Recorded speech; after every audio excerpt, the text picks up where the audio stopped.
Hi అండి, అందరు ఎలా ఉన్నారు?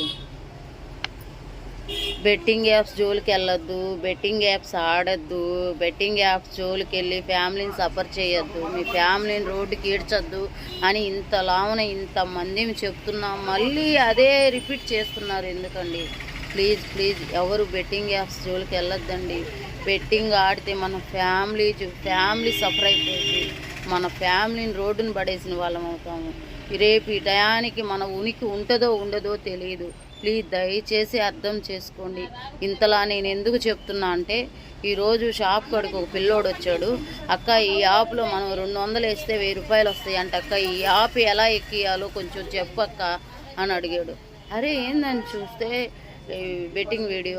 బెట్టింగ్ యాప్ అది ఎలా డౌన్లోడ్ చేయాలక్క అని అడుగుతున్నాడు. ఎందుకండి ఇలా ఇంత ఇదిగా చెప్తున్నాం కదా? ప్లీజ్ దయచేసి ఎవరు బెట్టింగ్ యాప్ జోలికి వెళ్ళొద్దు. ఆ పిల్లోడిని ఇంకా కూర్చోబెట్టి వాళ్ళ అమ్మ వాళ్ళకి ఫోన్ చేసి పిలిపించాను నేను.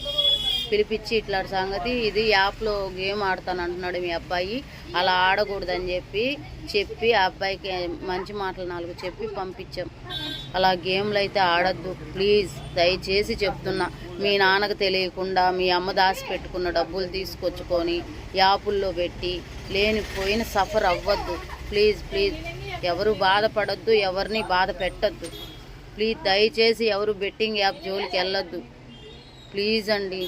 అందరికీ ఒకటే మాట చెప్తున్నా, మనకి చేతనొస్తే కష్టపడి సంపాదించుకొని బతుకుదాం, అంతే తప్పించి అట్టటి యాపుల జోలికి వెళ్ళి మన ఫ్యామిలీ రోడ్డుకి ఈడ్చే పనినైతే ఎవ్వరూ తీసుకురావద్దు.